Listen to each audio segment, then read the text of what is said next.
3, 2, 1. Good evening and welcome to Thursdays with NAMI. My name is Peg Morrison and I'll be your host for the evening. I am the Director of Programs with NAMI North Carolina. That stands for the National Alliance on Mental Illness, North Carolina. And Thursdays with NAMI is our way of building conversations, really building community on the topic of mental health. I'm glad you're here. All right, September is Suicide Prevention Awareness Month. I can't think of a better way to honor that than to focus on programs and practices that work. Our topic tonight is peer support, which refers to the help that folks with lived experience of either substance use or mental health conditions can give to one another. The insight, the camaraderie, the confidence building are amazing. In recent decades, peer support has become a billable mental health service and substance use treatment service. Among all the strides that modern medicine has made, new medication, new therapy, integrated care, peer support stands out because it builds three things: self-efficacy, yes, that feeling of I can do it, empowerment, and engagement. And it makes me wonder, why didn't someone think of this before? Of course, it's extremely helpful to speak with someone who's been there. The value is amazing. Our guests tonight are experts in this field, Martha Barbone and Pamela Goodine. We're going to introduce them in just a moment, and they're going to be bringing us some wonderful information that's hot off the press research-wise. First, a word from our sponsors. Thursdays with NAMI is funded in part by the North Carolina Department of Health and Human Services, Division of Mental Health, Developmental Disabilities, and Substance Abuse Services, Federal Community Mental Health Services Block Grant Fund. We do appreciate their guidance and support. As usual, the first part of our show will be a conversation with our guests. About halfway through, we'll show our video of the week, and then we'll spend time answering your questions from the virtual studio audience. Moving right along, Thursdays with NAMI is recorded. If you have friends who couldn't join us tonight, please let them know it is never too late. We believe in second chances at NAMI. This program will be available on the NAMI North Carolina YouTube station within a week or so. Now it's my pleasure to introduce Pamela Goodine and Martha Barbone. Both are trainers who have helped dozens of individuals get their peer support certification in their respective necks of the woods. Martha lives in Boston, and Pam is right here in Forsyth County, North Carolina, Winston-Salem. Tonight, they will be bringing us research, as I mentioned, and it's done by a big name in mental health, Patrick Corrigan. He is an author, a distinguished professor of psychology at the Illinois Institute of Technology. He is a foremost expert in mental health stigma, and he's authored or edited more than 400 peer-reviewed articles, as well as 15 books on mental health. So he's cited all the time. In other words, he's a big, big deal. And so is a conversation that we are about to have with Martha and Pamela. Welcome. Hi, thank you so much for having us here tonight with you, Meg. Peg, my name is Pam Goodine, and I am a certified peer support specialist in Winston-Salem, North Carolina. I work full-time for the Forsyth County Department of Public Health and part-time with Green Tree Peer Center, in which the founder is Lori Coker. I am a level 2 rep facilitator, as well as a peer support trainer, as Peg said. And I do have life-lived experience with a dual diagnosis. I am in long-term recovery. I'm an advocate for people with mental health as well as substance use disorder. And I'm a strong advocate for a peer support specialist. And I'm just glad to be here. That's great. Martha? Thank you, Pam. I'm Martha Barbone, and I live about 30 miles south of Boston now. I'm a veteran of the United States Air Force, where I was in the Air Force for 12 years before I was sidelined by a diagnosis of depression and PTSD. And I actually spent several years in treatment and actually had access to probably the best care, but it was about 13 or 14 years before I got exposed to peer support. And that gave me newfound hope and empowerment to actually live a full life. I directed the CPS training, Certified Peer Specialist training here in Massachusetts for 4 years. I've been a peer specialist on an inpatient unit in a peer-run organization. And most recently, I worked for the National. Oh, Martha, I think you muted yourself accidentally. Sorry about that. I got interested in research really when I made the change from just being a recipient of services to being actively engaged in my own care. And now I'm on 2 advisory groups for the VA, a recovery focus advisory committee and the Veteran Stakeholder Council that's part of the Center for Healthcare Organization and Implementation Research. And I really look forward to sharing some research with you today. That's awesome. Well, thank you for your service, Martha. I stole that from the chat box, but it does come from the heart. And thanks to you too, Pam. Before we started live, you were telling us about your outreach to folks in jail. I know, Martha, you've worked with people who are incarcerated as well. So you both have really done a lot to lift up underserved communities. And, you know, that's what we're about. We're all really grateful to you for that. My first question had to do with how you got involved with peer support. You both kind of covered that, but I want to make sure if there's something you'd like to add, you have a moment to do that. Yeah, I would love to add. Many years ago, I was in active addiction, and I had a son that was receiving services for his behavioral health, ADHD. And as I was taking him to his appointment, I seen a sign on the door, on the bulletin board, speaking about RAP, the Wellness Recovery Action Plan. I took that RAP class, and then I learned about peer support specialists. During the process of doing that RAP, I was going to 12-step meetings. I had a sponsor, I chaired meetings, I did service work. And I began to gradually reduce the amount of drugs that I was using. On April the 7th, 2008, the desire to use drugs was lifted from me, and I have not used since then.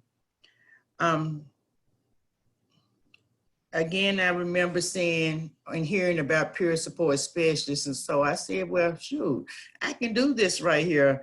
You know, when I was using, I couldn't hold a job no more than 3 months because I always had an excuse not to go to work.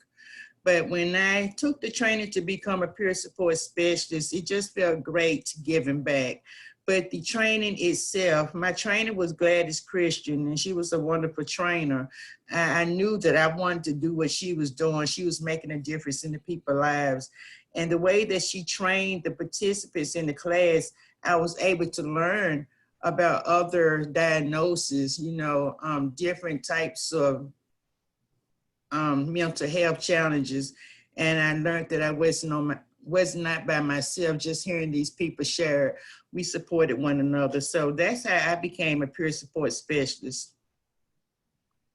And this has been the only job that I have consistently went to, and I don't make any excuses at all. So I've been working in this field for 10 years. I've been a trainer now since 2016 and a rep facilitator for about 8 years now. And I love it. I love it.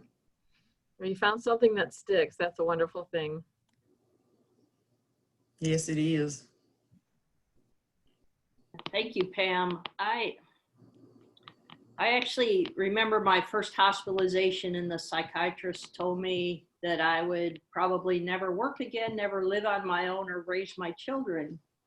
And at the time, I believed that because it fit with what I was telling myself, that I was hopeless, helpless, worthless. And I lived like that for a number of years with that assumption until I met the first peer specialist, and that was in a VA outpatient program.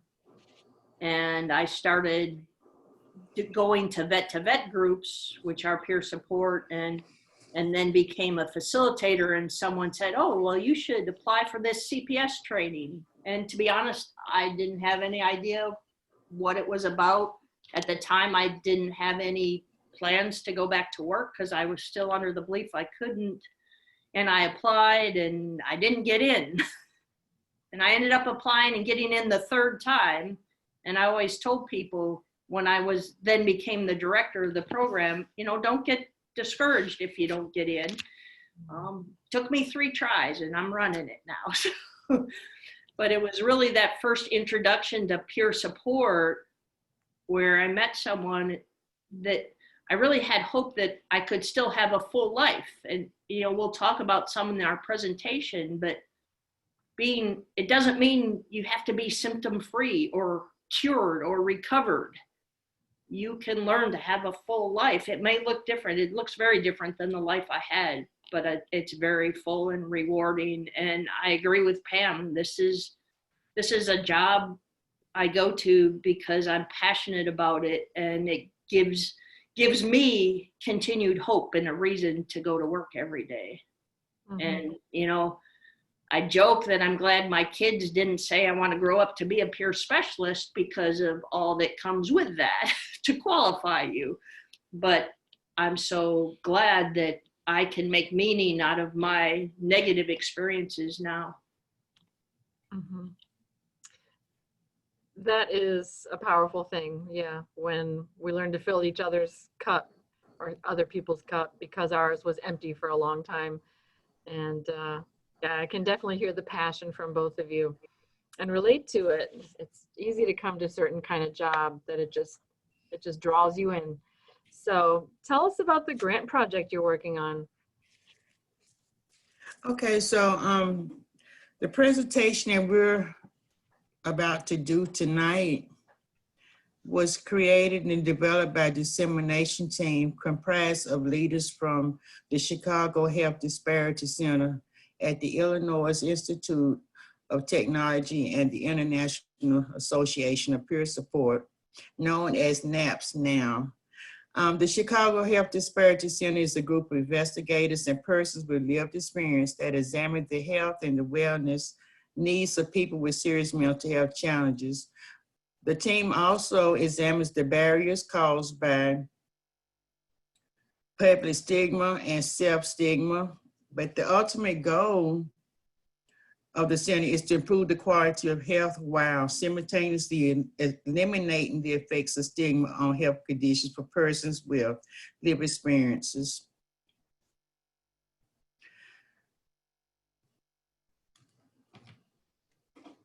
Okay.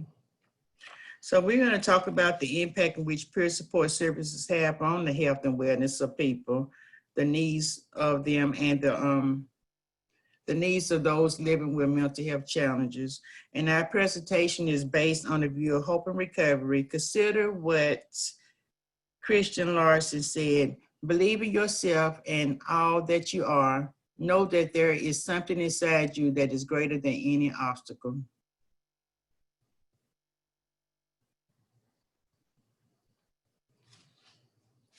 Sorry about that. Little background, Pam and I are part of a dissemination team that is funded by PCORI, and PCORI is the Patient-Centered Outcomes Research Institute. PCORI helps people make informed healthcare decisions and improves healthcare delivery and outcomes by producing and promoting high-integrity, evidence-based information that comes from research guided by patients, caregivers, and the broader healthcare community. PCORI is a US-based non-governmental institute that was actually created as part of the 2010 Patient Protection and Affordable Care Act, which is also known as Obamacare or the ACA. And this presentation, these materials, as well as Pam and I, are part of a speakers bureau that was made possible by a Eugene Washington Award dissemination initiative that was proposed by the Chicago Health Disparities Center and the National Association of Peer Supporters. And just all materials in this presentation are solely the responsibility of the dissemination team, and PCORI is not responsible for the presentation of these materials. Well, it's a shame that they can't take credit because it's looking pretty good so far. So last week on this program, and I also heard Pam mention it just now, is that disparity in health outcomes for folks who live with serious mental illness and folks who don't. So as peers, we struggle with general health issues, but we die younger. A lot of issues seem more severe. What's going on with that? So I'll share again here. Yeah. So this particular presentation is about the physical health concerns of those that also have mental health challenges. And I want to give you a minute before I click the next button and these pop up. Just think for yourself, what things do you think of as far as physical health challenges for those of us that also have mental health challenges? People could also write answers in the chat box. And you'll see now, as all of these things popped up, some might look very familiar, some might surprise you. I know for myself, I was very aware of obesity and the risks that that brings of cardiovascular disease like and high blood pressure. This group also has more respiratory illnesses and more gastrointestinal disease or GI disorders or things like, ulcers. They also have more orthopedic injuries, and that often comes from being less stable and less able to get around and having falls. They're also more susceptible to communicable diseases and infectious diseases. And we have seen that this year when we see disparities even among populations who have been more seriously affected by COVID-19. Okay, and since the pandemic has came, our community has been at greater risk for many reasons, in which we're going to discuss later on in the presentation. But COVID-19 is a viral infection that causes respiratory illnesses that, when severe, can lead to death. People of color and those with underlying health problems have been particularly vulnerable. Those with mental health challenges are also a vulnerable population. Sheltering in place has led to significant stress, social isolation, which may worsen the mental health of people already vulnerable to psychiatric illnesses. We have identified that a lot of people who do not even identify with having a mental health challenge has experienced some type of mental health challenge, due to the pandemic itself. The program that I work with, the Stepping Up program of the Forsyth County Health Department, our team had to readjust the work that we do, and we began, some of us did contact investigation, in which they called people to let them know that they had tested positive and got the basic information during an assessment. And myself, I was tasked with the job of being a contact tracer, in which I had to call people and let them know that they had been exposed to someone that tested positive. I had to also get their basic information and encourage them to quarantine for 10 days, as well as get tested. And I had to call them each day to just check on them to see if they had any new symptoms or any symptoms at all. This sort of took us out of the role that I work in, but it was also a great opportunity to provide peer support to people, that was not used to having mental health challenges. And so, we have to stay safe, and we have to do all that we need to do, such as social distancing, sanitizing often, and wearing our mask. And we have to encourage those around us to do the same. We have to be the example. Mm-hmm. So to discuss a little more, and we'll talk about some numbers you may have heard, these kind of physical illnesses that people with mental health challenges are susceptible to do have negative results. People with mental health challenges use the emergency room more than their same age peers for physical health problems. They often become disabled and have limited mobility, along with the inability to meet personal goals related to education, work, or independent living because of physical illness. And they may end up in institutions. And despite the fact that many state hospitals have faded away because of deinstitutionalization, many people still end up in nursing homes or 24-hour care centers where they can get the care they need that they cannot provide for themselves. And depending on what study you read, those with mental health challenges die 10 to actually 25 years younger than their peers, and that's usually due to physical health problems, not to directly their mental health issues. Okay, so there are several things that contribute to worse health outcomes, such as ethnicity, poverty, homelessness, crime, victim, justice system involvement, as well as substance use. The problem of illness and death among people in this group is worse and worse. And people of color with serious mental health challenges are likely to show more illness and earlier death, as Martha said. People who are poor has worse health outcomes, especially if they are homeless. Crime worsens health.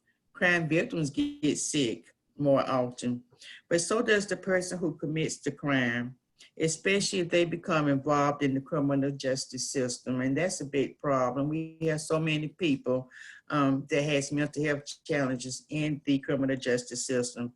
Also, excessive use of alcohol and other drugs do worsen health outcomes. So we're going to talk a little more in depth about each of these.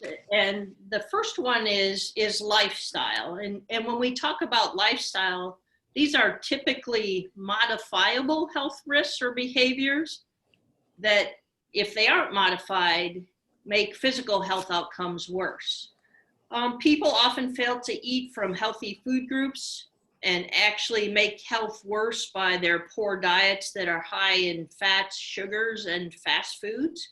People not only need to know what foods are healthier to eat, but they need to know and be able to access those foods.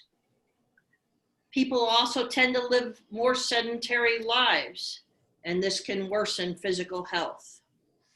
Sometimes just going for a walk with someone every day can vastly improve upon this. I'm not going to go into depth on cigarette smoking, but we know for a long time that's been clearly recognized as detrimental to overall health, and our community has higher rates of smoking than those without mental health challenges. Mm-hmm. Unsafe sex and other behaviors can lead to infectious diseases like hepatitis B and HIV. And often people don't feel like they can talk to people about this. And here again is a place where peer support might be a safe place for someone to talk about sexual practices. And we know that alcohol and other substance use can worsen many physical illnesses. Okay, so the social detriments of health are particularly important in determining experiences of persons living with serious mental health challenges. These experiences may lead to trauma, which can further worsen the person's physical and mental health. Many people with mental health challenges, because of their illness, have a limited income and become poor. Poverty at its worst may result in homelessness. Many people do not have a regular place to reside or housing security. They may couch surf, live in abandoned buildings or on the streets, using shelters only when the weather is overwhelming. This group is more often victims of crime, especially robbery and assault. They may also be more likely to experience domestic violence, most typically violence and assault from a family member or a lover or a friend. This group also has more interactions with the law. Some end up in jail or prison without receiving adequate treatment and the support that they need. And a third reason is insufficient resources. And with this, we're going to talk about our fragmented healthcare system. Sometimes health and wellness are lacking because the community lacks the kind of resources it needs to provide quality care. Primary care clinics that are the entry into the healthcare system may not be in the neighborhood, and specialty care clinics are often missing altogether. Often clinics that are available cannot be easily accessed. And this can be due to a lack of transportation, especially affordable public transportation. Insurance coverage, especially public insurance, is often lacking for needed and desirable services, so patients cannot access or pay for the care they want. Parity in insurance is equal pay for physical health and mental health care. Parity is often lacking, so the quality of mental health care lags behind physical care, and recovery resources are often absent altogether. There's also often distrust of the system due to past negative experiences. And so together, this list is what we call the fragmented healthcare system. Okay, and our fourth reason is lack of culturally relevant services. Many service centers and providers fail to address the needs of people in that community. Specifically, clinics often are not in ethnically diverse communities. They may lack service providers from ethnic groups that reflect that community. People want to receive services from someone that looks and talks like them. This helps them to build trust with that system. Oftentimes, healthcare services fail to reflect on cultural priorities that reflect recovery and hope as defined by this group.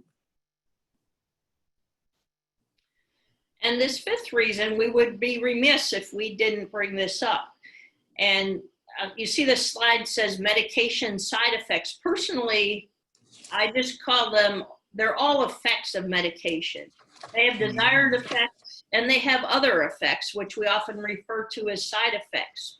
But all together, they're all effects of any medication you take. Often psychiatric medication may unintentionally make physical health worse.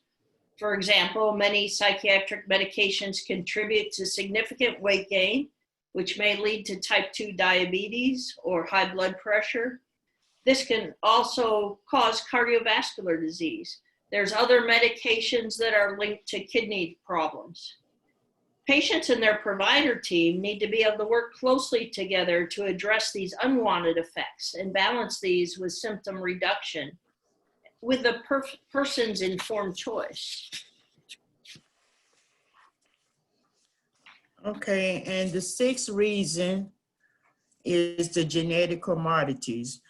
Finally, some with serious mental health challenges have genetic predisposition or tendency to develop serious physical illnesses such as heart problems, autoimmune diseases, as well as diabetes.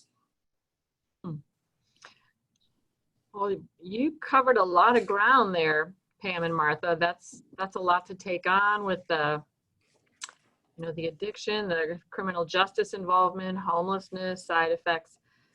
That's a full plate. How does peer support help with all that? How does peer support make physical health better? And I think this next part, this is the most promising part, as we'll present, peer support as a possible way to improve physical health outcome as well. We're pretty familiar ourselves with how it's helped us personally with our own mental health, but we're going to show you some information about how it can also help with physical health.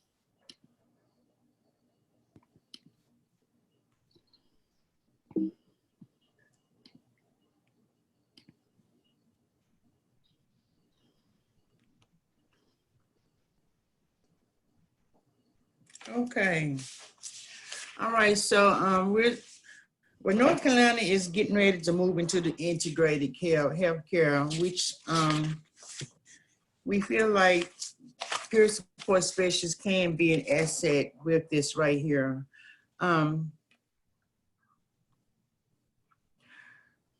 Like I mentioned earlier, that a lot of people have mental health challenges as well as physical challenges, and they have to go, to so many different places to get their needs met.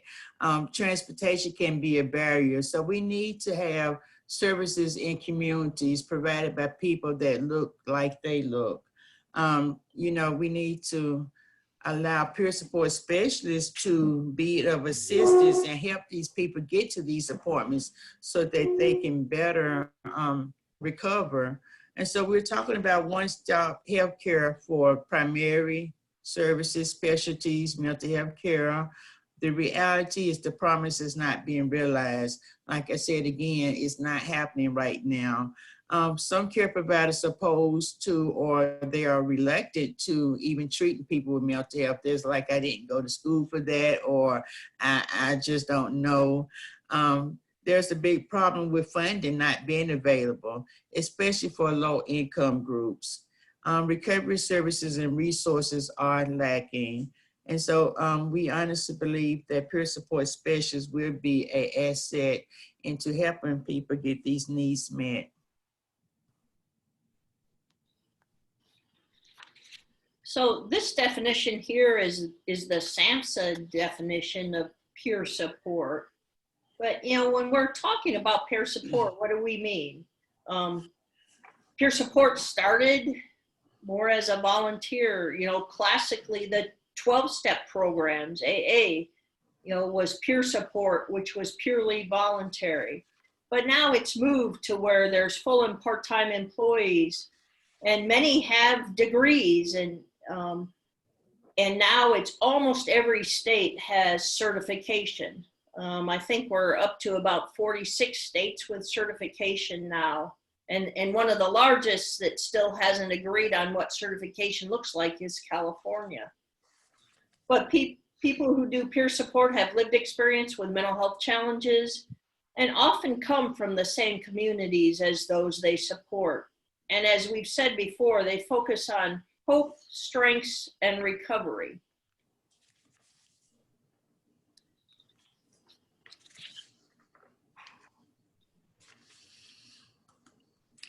Okay, so peer support specialists share select aspects of their life with the persons that they are supporting.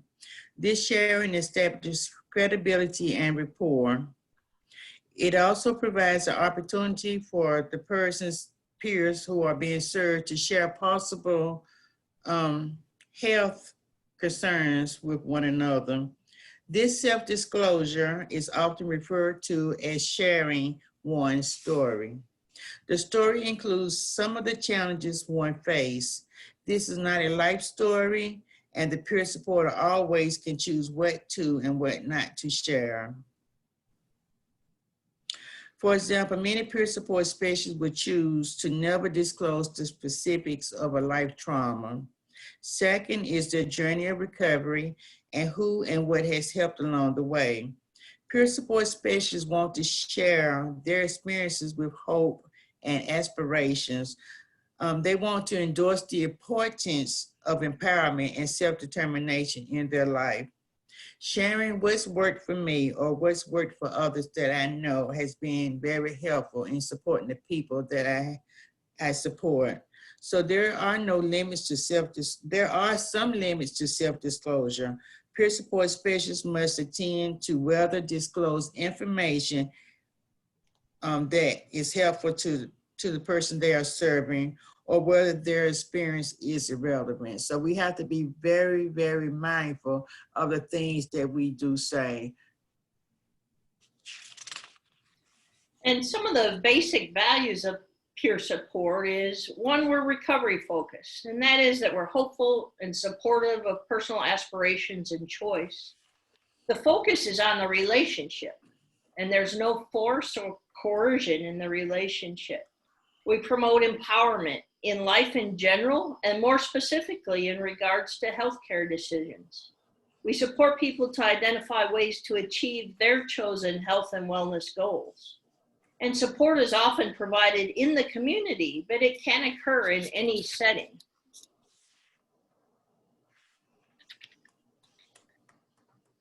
Okay, so let me describe decision-making more fully. Good health care focuses on hope and possibilities, not poor prognosis and bad outcome. Self-determination is key. Namely, patients decide for themselves what their health care goals are and how they might be achieved. They describe personal empowerment so that they can make informed decisions. There's a stigmatizing belief that people with mental health challenges are unable to make decisions like these. That congenital disabilities, for example, prevent them from being clear-headed and sorting out evidence for the best decision. This belief is wrong, and peer support specialists are in the best place at this point to challenge it. The peer supporter does not make decisions, but supports the person by helping them understand what the healthcare provider may have said by using non-clinical language, but we use everyday language. Peer supporters help a person explore all options and use a person-centered approach so the person has all the information that is needed for them to make decisions about their own wellness and their own health care. We also might be involved in teaching skills. People with mental health challenges oftentimes need basic information about specifics regarding their illness and about wellness goals and corresponding options. Peer support can help people create questions to ask their providers and role play visits with providers to empower people to be more comfortable in these situations.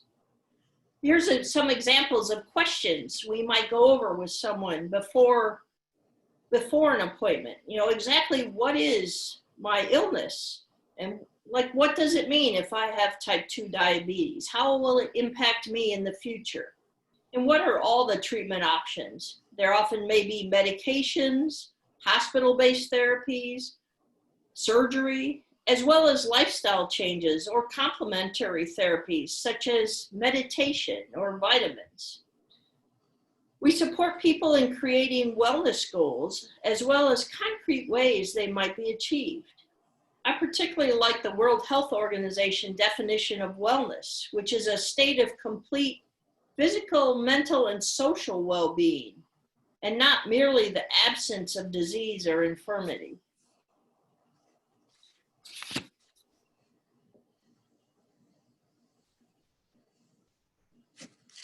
Okay. So peer support specialists also help teach skills for self-management. What this means is that we help them to understand what they need to do or what they can do to achieve their health and their wellness goals. We teach stress management, healthy eating. We might go with them to the grocery store and help them choose healthy food. We may help them to look at the calories or the sugars that's on this, the side of the box. We engage and introduce them to physical activities. A lot of people, they may be overweight or just don't get enough physical activity. So we would support them with going to a gym or going for a walk or, just maybe engaging in yoga or anything. Also, we help them to connect with other people. Again, a lot of people with mental health challenges, they don't have a social connection, but we believe that all people should be included, and we're there to help them to reach whatever their goal is. And the last thing we'll talk about in this section is what we call navigating the system. And sometimes it's as much as helping them to locate the services they want. We may create questions or accompany someone to appointments if they wish. And as Pam said, we might go shopping with them in their neighborhood to pick out healthy foods and participate in wellness opportunities with the person in their community. Sometimes it's going, say, to a NAMI group the first time, going with someone so that they feel connected and they can continue going on their own.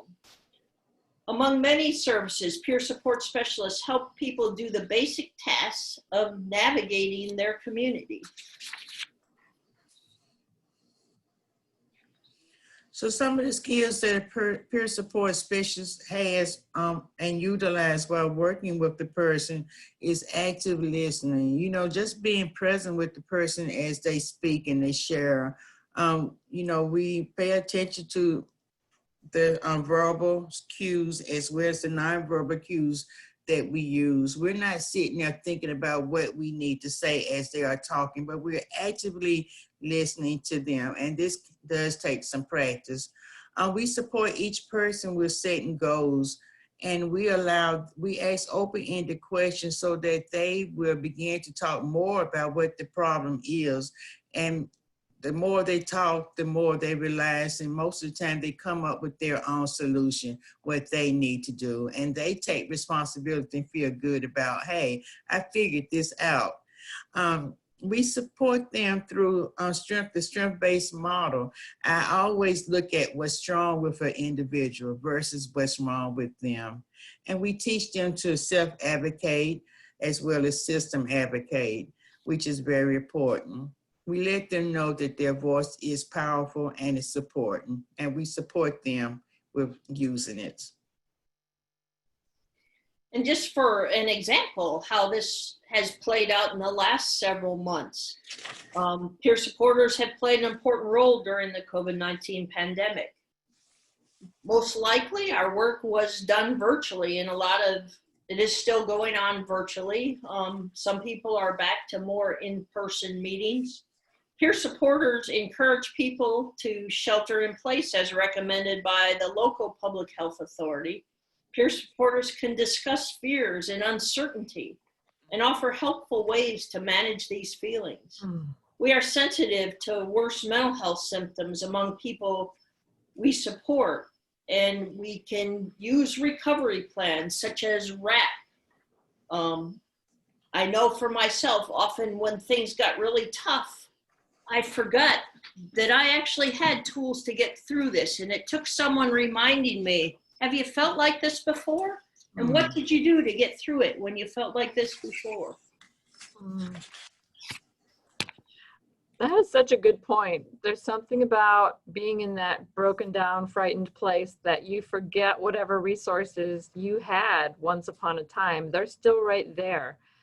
So another thought that kept coming to me hearing your discussion was, what a great example of bringing services to the person. It's, you know, you have sort of the traditional top-down service model where we drive to a different neighborhood and go into their office and sit and talk about things in a box. And this is kind of the opposite of that, where you're in my world and you're helping me. You know, I need help grocery shopping. I need help with basics sometimes. So that's neat stuff.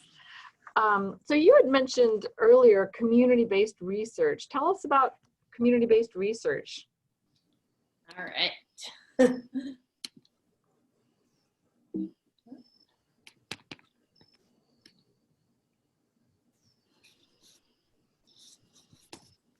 Okay, so CBR, CBR stands for community-based research. And this is basically talking about underrepresented individuals who should be involved in all phases, where they are involved in all phases of research to help reduce unfair barriers. This is where community-based participatory research can be used. They collaborate using unique strengths. It's important to the community, which improves the overall health and wellness within the communities, and it also eliminates disparities.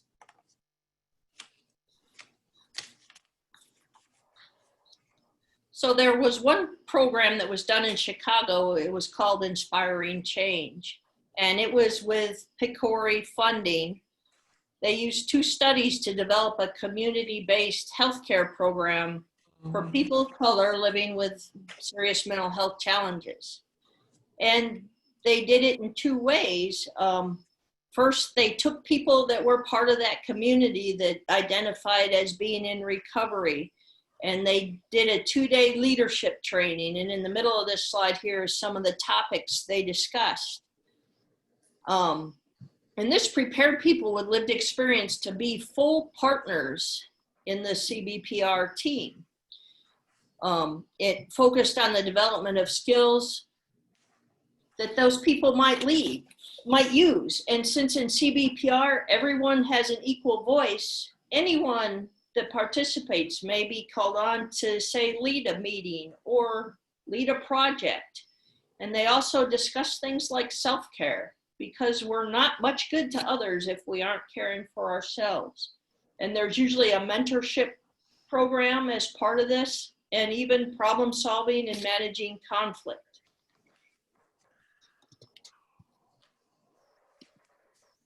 And the key thing, I think, to CBPR is people from the community are involved in all stages. They're involved in, is this research even something we're interested in our community, and how is it going to make our community better and stronger? Right, right. It sounds very grassroots, and NAMI is very grassroots as well. So what does the research say? This is the last section of our slides, so. Aww. This is kind of a busy slide, I realize, but as part of this, they searched for PCORI research studies that included peer support and better healthcare outcomes. And these are the 5 studies. I think I sent Peg this presentation, and in that these links are actually active, so you could click on those and go and actually look at the specific research. But out of these 5, 3 are completed and 2 were still in process. But we're going to quickly review the 3 completed studies.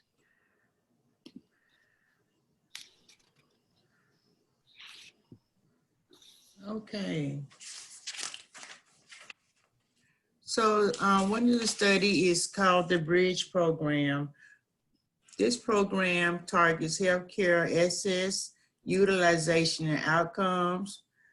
There was skills taught to better avail healthcare manualized programs, augmented by motivational interviewing, psychoeducation, modeling, and role paraprofessionals, training done in vivo in the consumers, which I don't like to say, but in the clinic. Peers was used, people in recovery, they were teachers, and it was a 6-month program. So in this program, we'll show you some outcomes in the next slide, but it compared treatment as usual, which was just the clinical treatment, compared to those that had treatment as usual plus the Bridge program, which was peer support. So it was treatment as usual compared to treatment plus peer support. And in these 3 bar graphs, the group that received peer support is the solid orange. So, and this represents changes from baseline to 6 months by the participants that were in the Bridge group, the solid orange, versus the control, which was treatment as usual without peer support. The first graph shows change in perceived confidence in managing one's own health care. And this is self-reported confidence in managing their own health. And there's a significant improvement in the Bridge group. The middle graph shows changes in concerns about chronic disease. And the last over here is bodily pain. When they evaluated bodily pain severity, it's what they call reverse scored. So actually a negative change means less perceived bodily pain. So once again, there's significant improvement in perceived pain for the Bridge group compared to treatment as usual. That's amazing. Mm-hmm. And so the peer navigator support for Latinx patients with serious mental illness was done by Corrigan. In this program, the peer navigator or the peer navigator, the program was developed using the CBPR approach. There were trained Latinx with lived experiences. They trained Latinx with lived experience to become peer navigators. The navigators are currently in recovery from serious mental health challenges, and they assisted people in addressing their health goals. And this was a 12-month program. So in this, the navigators, like Pam said, were in recovery, and they helped research participants to better engage in health services. In the process, the participants were expected to better address their own health goals. Mm-hmm. And the key element of this was to literally walk service participants around a complex, fragmented system. So these were some of the outcomes. And again, these are self-reported by the participants. In these graphs, the dashed black line is those that got the peer navigator program, and the solid orange line is integrated care as usual. So they all got integrated care as usual, but those that got the peer navigator program is the dashed line. The first graph shows a clear interaction with steady improvements in self-reported recovery for those that were in the peer navigator program compared to the treatment as usual. The self-empowerment measure, again, is one of those that's reverse scored, so lower scores represent more empowerment. Once again, there's a significant interaction here where the PNP empowerment improved over the course of the study, and the control group was relatively steady. The last graph shows changes in quality of life from baseline to 12 months. Once again, we see steady and significant improvement in the peer navigator group, while the quality of life in the control group was relatively steady.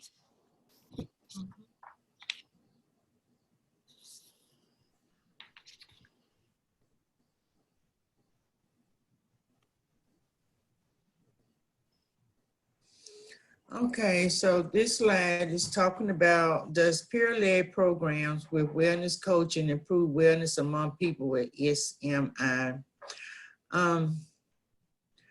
So peer-led wellness coaching stands for PLWC. It's a 6-month program.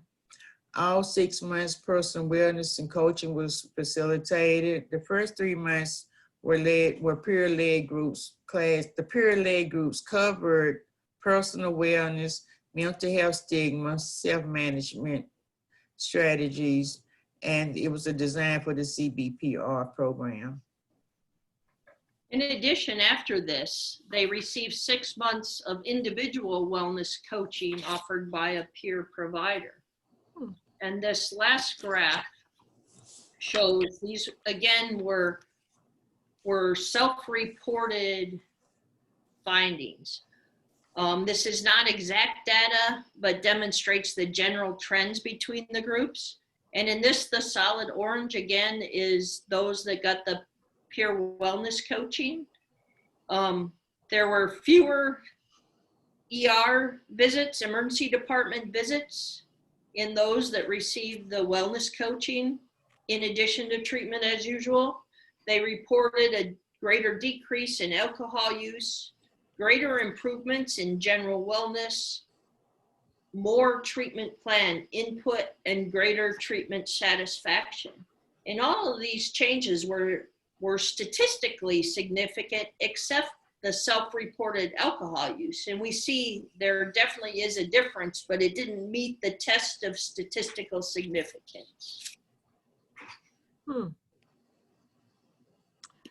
Well, those are some very convincing results. I'm still struck by the decrease in the experience of bodily pain. The empowerment, the feeling of satisfaction, all that is very intuitive. And as I think about it, it does make sense. Your pain would be less if I feel empowered, I feel more hopeful, I'm getting more support because of that mind-body connection, because my focus is not just on the pain. But that really jumped out at me. Good stuff. So the interesting thing is, you know, and often we still get asked, you know, well, where's the evidence? And I usually like to say, you know, right here, you're looking at, because my life changed when I found peer support. But these studies show clear evidence, and it's not peer support in place of treatment, it's peer support collaboration with treatment. Mm-hmm. And it shows clear, you know, benefits for physical health outcomes. So it really makes a good case for including peer support, especially as we move to integrated care. Mm-hmm. Right. Well, I am certainly convinced, and thank you so much for sharing those results. We're going to pivot now to the next portion of our show. Excellent job, though, Pamela and Martha. I want to give a big shout out to those working behind the scenes on our show. We've got Eddie Simmons, our faithful tech intern who always does a great job, and Ashish George, our policy director, again, who's on the chat box. Now our video, I've got a fascinating video to share with you all this evening. Please let me know if you can see this. It's always hard for me to know if the video is sharing effectively. Can you all see the start of a video? Somebody? I'm going to take that as a yes. And this shows peer support from the perspective of a young woman named Autumn. She's right there in the picture. Her peer support specialist, Lexi, will also say a few words. And thanks to NAMI Waukesha in Wisconsin for sharing this story, which you can find on YouTube. I just love the way they presented this. Time to time, people that give you uplifting conversations, making you feel like, I got this, I can do this, you know, motivated to do any and everything. And that's how Lexi has made me feel. How to be more, you know, stand up for myself and, you know, value myself, value my life.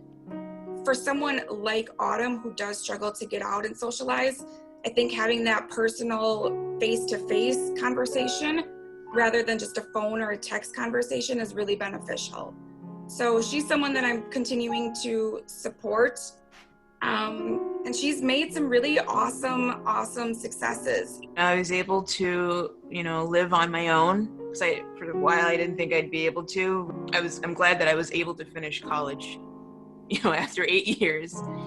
She is just a really awesome person, and I think she has a really great future ahead of her.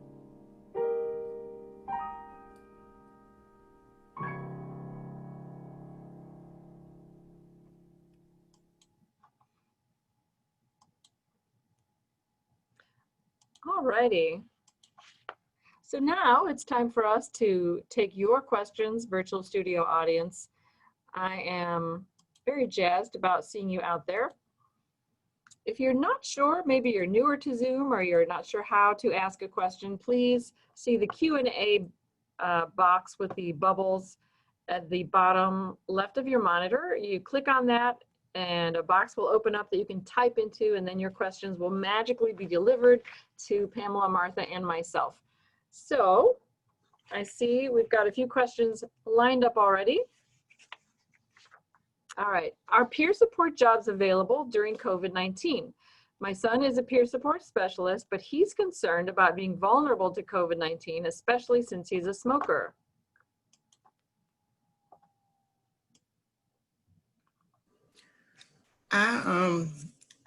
There are some jobs, but there's also a large turnover.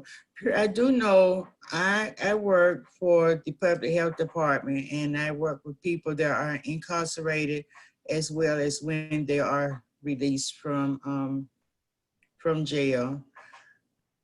I have heard that a lot of peer support specialists are faced with the same challenges that other people, the people they are supporting are dealing with.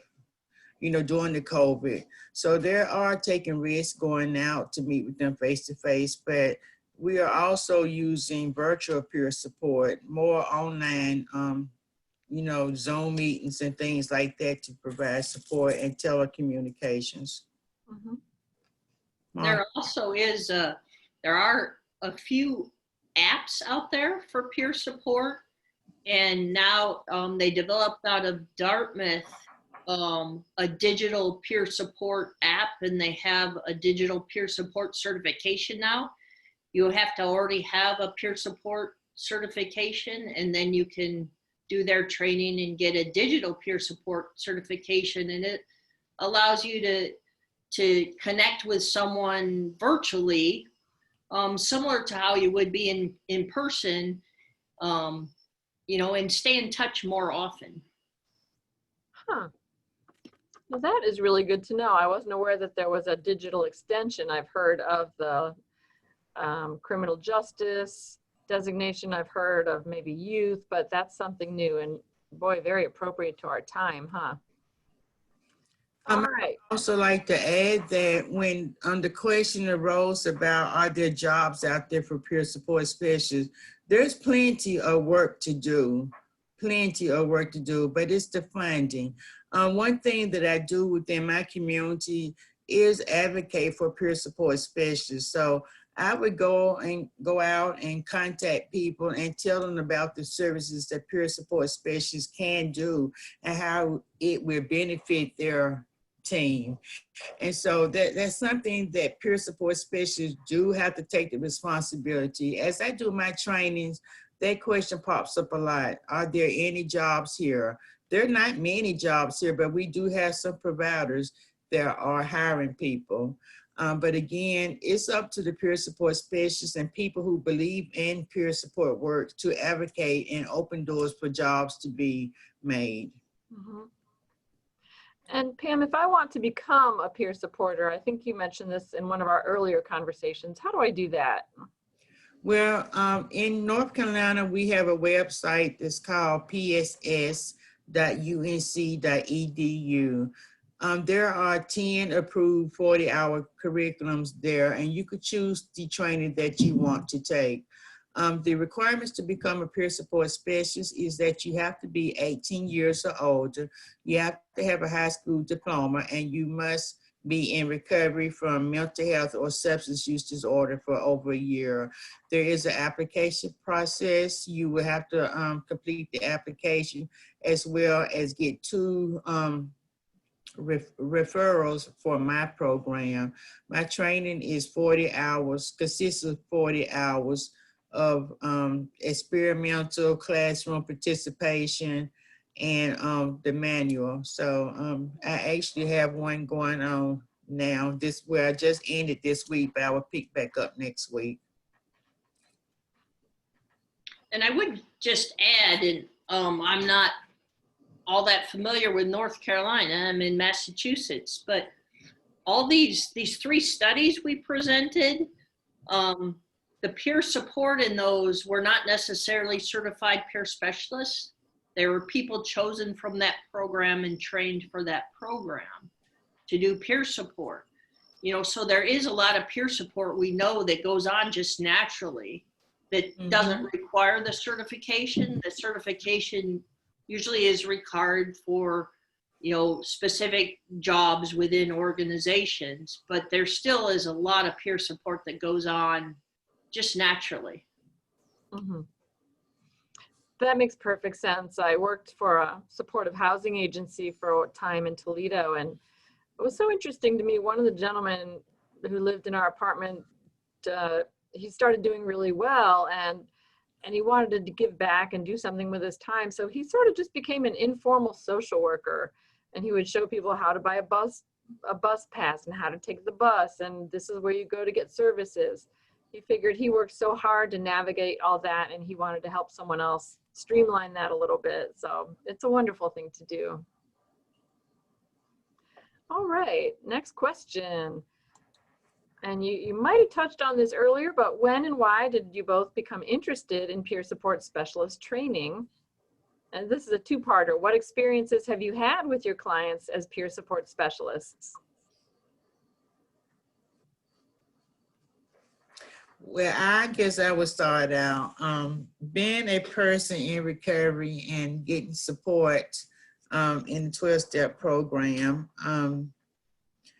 I was sharing with Peg earlier and Martha earlier that when I was not in recovery, I seen a sign on the bulletin board that was speaking about RAP.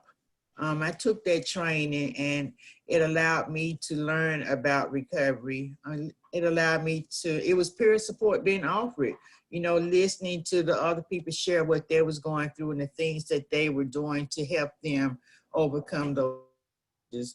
But after I took that 20-hour training for RAP, I also heard about peer support, and I decided that's something that I wanted to do because I did have the life lived experience. You know, I was already doing service work in a 12-step program and providing support to people, you know, and, you know, I just had a passion to help other people. I believed in recovery, and I felt like if I was to take this training, I will be able to gain employment and I would be able to go into that agency and make a difference in the lives of people. And so it has been very good working with the people themselves. You know, I am an advocate, you know, on a team of other professionals. And as I mentioned earlier, I look at what's strong with the person versus what's wrong. A lot of times the peers, they will share things with me that they may not feel comfortable with sharing with another professional on the team.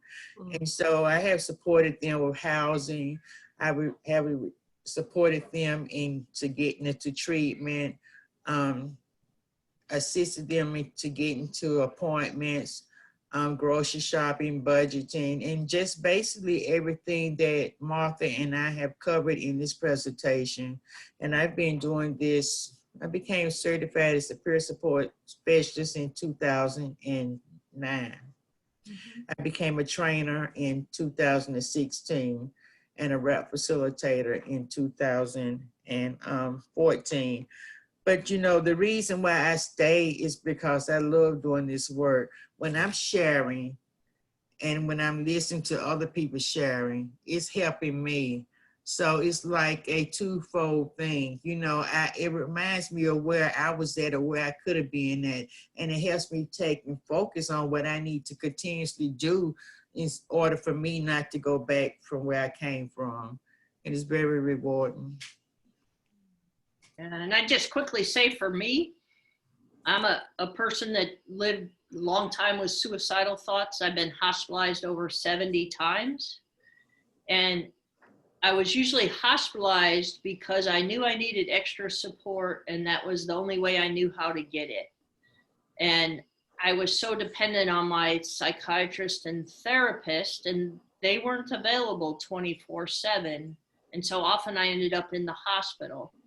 And it was when I was first exposed to peer support, and actually I did RAP as well, was one of the first things. And it started with, you know, what do you like when you're well? And I'm like, well, I'm not well, I'll never be well. And it got me to shift my thinking. Well, what would that even look like for me? And what would I need to get there? And part of what I needed was support. And I needed support beyond that clinical support I had.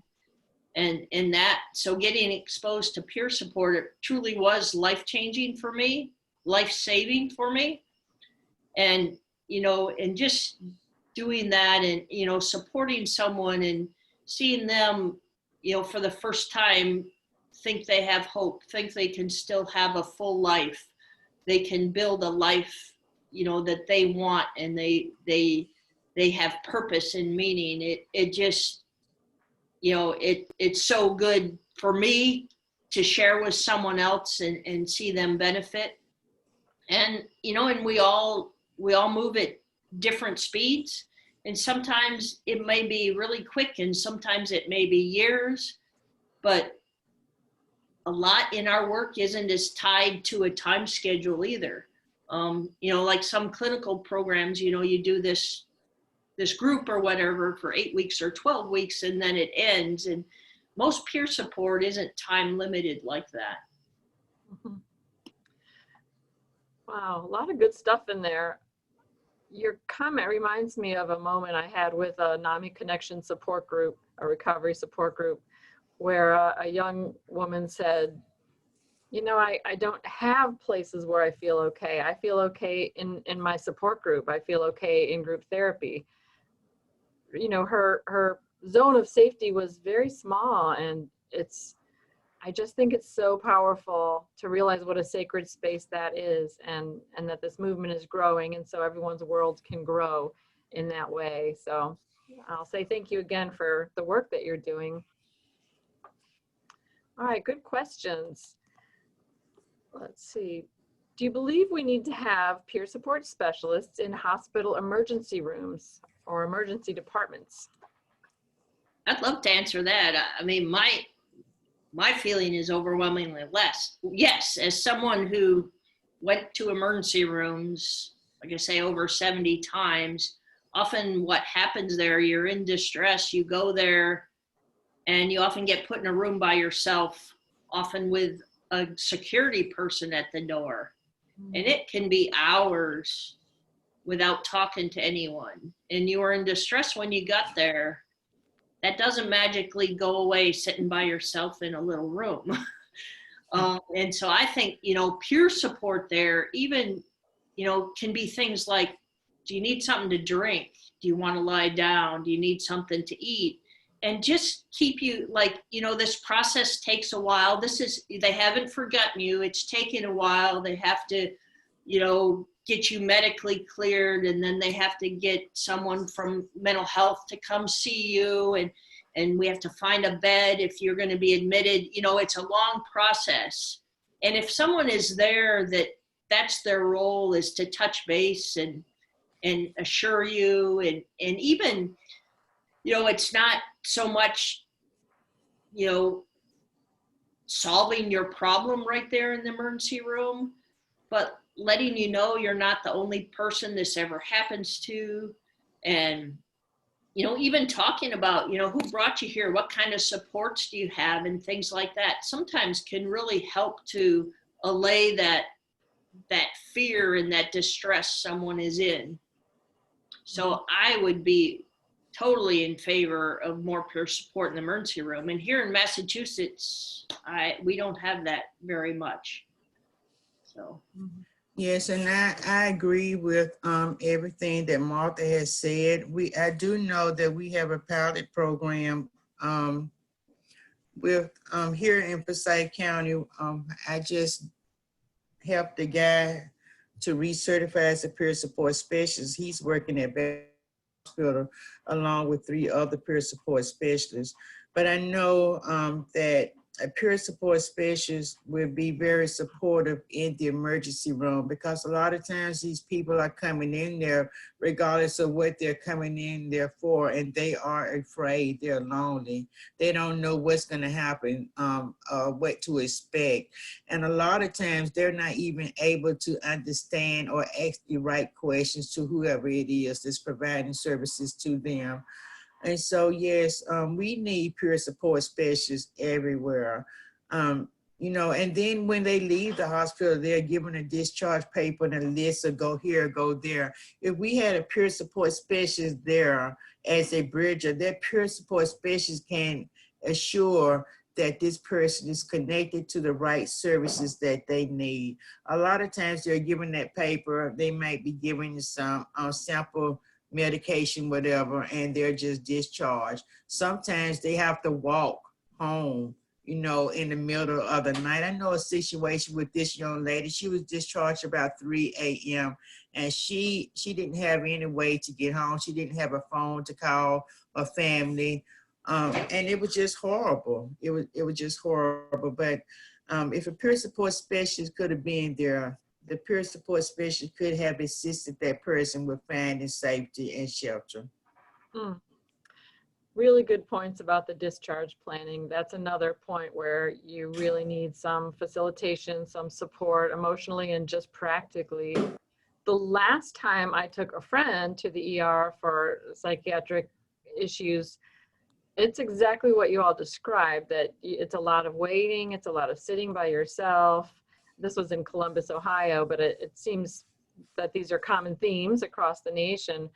And they kept her for days and didn't treat her. They were waiting for a bed in the appropriate space. So yeah, if you don't have someone coming in to check in with you, a warm voice, that's huge as far as the person's outcome or how their anxiety might spiral or not. So yeah, I definitely agree with you both on that one. Okay, so Pam and then Marta, tell us more about your job and what makes it so interesting.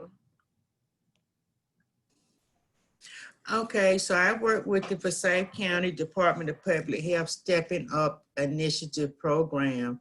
The Stepping Up Initiative is a worldwide initiative in which we try to help reduce recidivism of men and women that are incarcerated that has mental health or substance use inside the jail.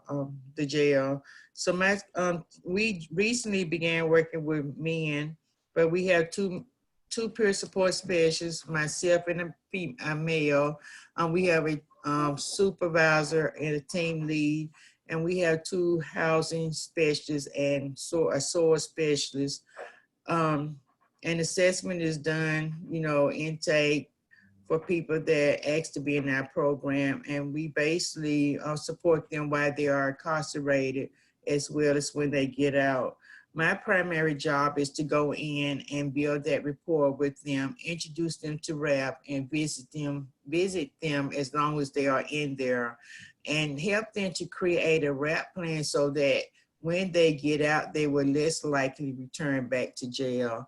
Once they are released from jail, I continuously provide support to them. I provide group twice a month. I make phone contacts. I visit them in the communities, and I support them if they want support with going to appointments or meetings or shopping, whatever it is that they need. I'm there to support them, but I am basically a role model.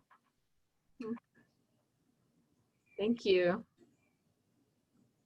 And actually, right now, I just left a full-time job as of the 1st of September.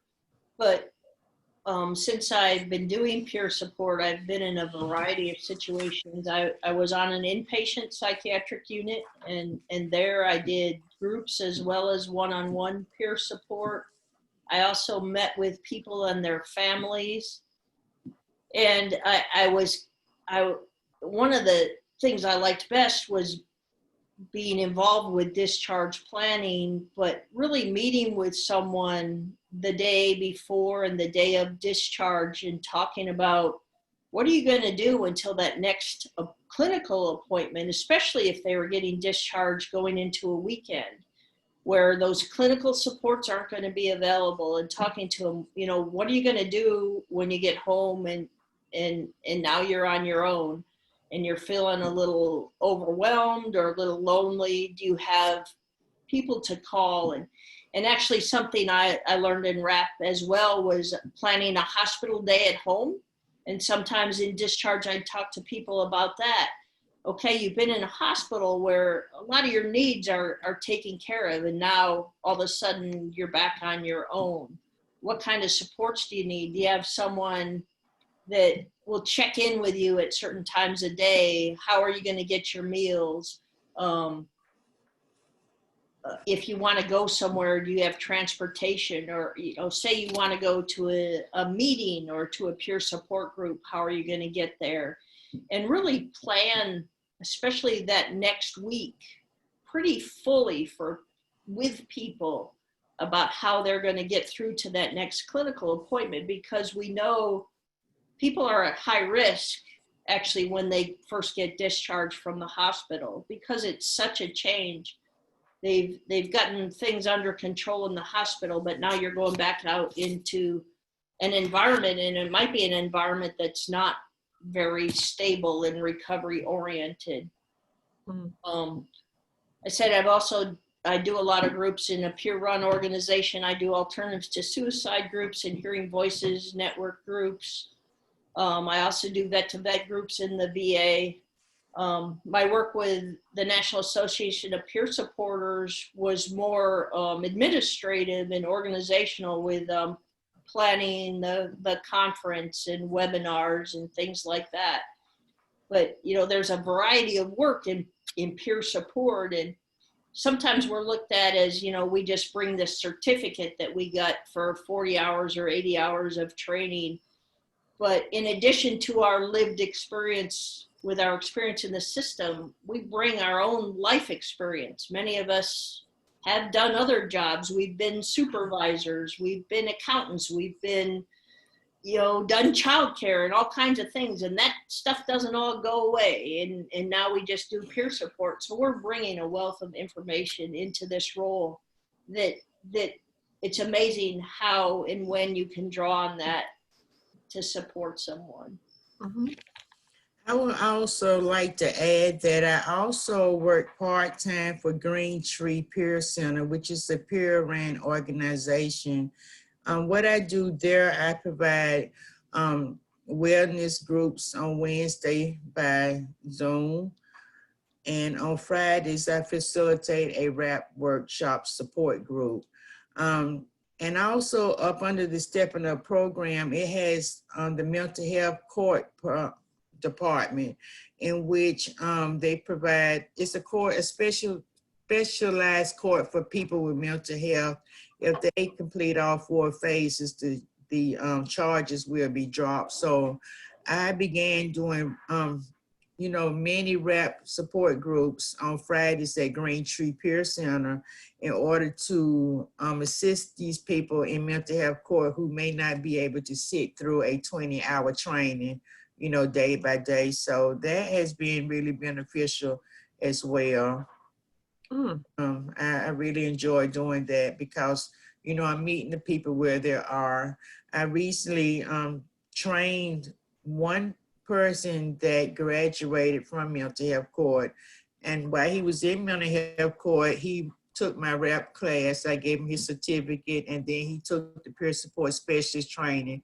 And so he graduated a couple of weeks ago, and I went there to support him through his graduation ceremony at the mental health court.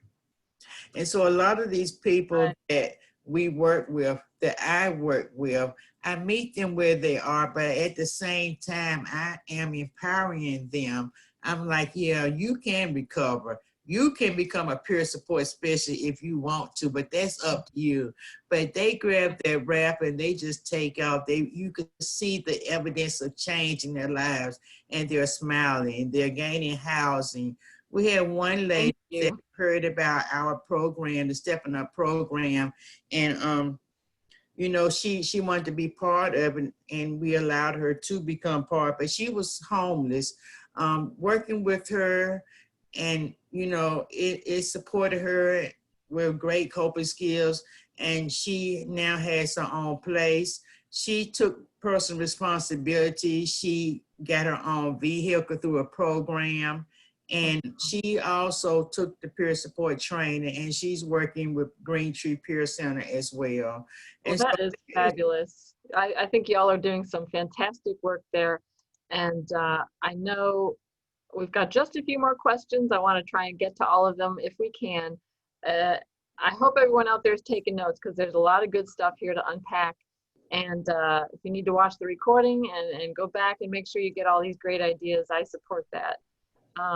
Question from Bob for Martha. Do you have the veteran designation for certified peer support specialist / veterans?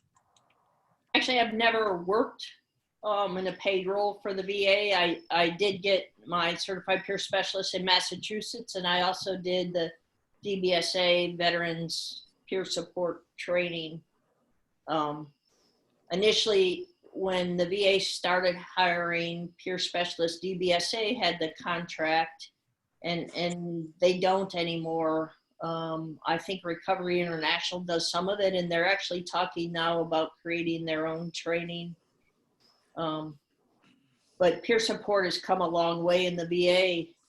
you know, like it has so many places, initially they got this, it was actually, you know, they were told they have to hire peer specialists, and they didn't know what they were going to do with them. And, you know, they hired people based on lived experience that didn't have training yet either.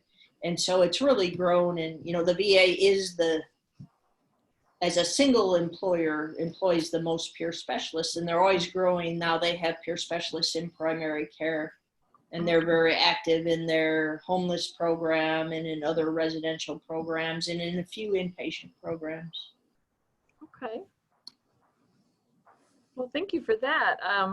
This one is to Pam, also from Bob. I know you're a minister, Pam. How does your theological knowledge and study help you with peer support? Interesting question. Yeah, that is a very interesting question, Bob. But you know, it allows me to treat a person the way that they want to be treated. And that's what it's all about. You know, no judging. I'm not telling them what to do. They're doing what they need to do, but I'm being that example. You don't hear me quoting the word of God or preaching to them, you know what I'm saying? Because that's something that they have to find themselves. But, you know, if it had not been God, I would not be here today. As I mentioned before this chat started, that on April the 7th, 2008, God did take the desire to use drugs away from me, but it was a long, dark road, you know, when I was using all those years. I didn't want to use, but I was, you know, I knew I had been to several treatment centers, but the treatment centers did not work for me. I was given peer support, and I was treated the way that I wanted to be treated, and I was able to learn. And so I do the same to others. You have a very calm way of speaking, Pam, that I can see you in the minister role or peer support sort of just have this calm effect. All right. How many people have Martha and Pam trained to be certified peer support specialists? I'd say in the 4 years I did it in Massachusetts, I trained about 550. I haven't trained peer support specialists for a few years. Now I train alternatives to suicide facilitators. Okay, and so I've been training since 2016, and I would say no more than 200 altogether. It may not even be that many. I try to provide a training twice a year, at least twice a year. My classes are very small, has been very small since the pandemic. No more than 8 in the class. So, you know, I train them to become peer support specialists. They do not become certified until they complete the application and send it to the state. So I provide the basic training, which is a approved curriculum by UNC. Okay. Well, you've got almost 1,000 people there, it sounds like, and plus all the other lives that you all have touched. So sounds like a lot of folks. All right, last question is more of a NAMI question. How does NAMI peer-to-peer differ from certified peer support specialty? And it is a pretty big difference. NAMI peer-to-peer is a class. It's an 8-week course for anyone who has a mental health challenge, and it's taught by peers, people who've been through a weekend training. And it goes over what the different diagnoses look like and feel like, the signs and symptoms. What are some things we can do to take care of ourselves? There's a relapse prevention charts, different ways to communicate with others when we're not doing well, tools like that. And the class shares their stories with one another and shares their coping techniques with one another. So it doesn't align with a career path. Typically, it's more a coping and learning opportunity. And a lot of people say peer-to-peer did save my life, or NAMI saved my life, because we focus on those relationships and rebuilding relationships, sometimes with ourselves. And I just say often those skills that you learn in the like NAMI peer-to-peer, in our own voice. I did that training, and a lot of that you use if you go on to a career in peer support, because it's our tools that we use, our toolbox is the tools we use to get better ourselves. So we need to do the work ourselves before we're supporting other people to do it. That's right. So Pam and Martha, do you have any final comments? We're right at our 8:30 ending point. Thank you so much for sharing your stories and your time with us. I know you both have other obligations and you moved things around or canceled things to be with us, and I really do appreciate your coming and sharing all your knowledge with us. Anything you'd like to add real quick? I would just like to say thank you once again, Peg, for allowing me and Martha to come and share this research information. And I want to encourage everybody that's present on this line, on this Zoom meeting tonight, to please be advocates for peer supporters. Peers, peer support specialists, we can do the work and we can make a difference in the lives of those who are living with serious mental health challenges. I just echo what Pam said, and I always say peer support saved my life, and I really believe that, and I believe peer support in all forms does that for people. It takes, I can't necessarily connect to everyone, but I might be able to get them to someone they can connect to. Mm-hmm. Yes. Right, exactly. So we keep expanding those safe spaces, and ultimately our plan is world domination, right? With safe spaces and peer support. It's a different take on world domination. All right, well, another 90 minutes has flown by. Thanks again to everyone for being here with us tonight. And as you move forward into the week, please take care of yourselves. Go where you need to go, do what you need to do to remain safe. And I hope to see you next week at Thursdays with NAMI. Take care. Take care. Bye. Thank you again.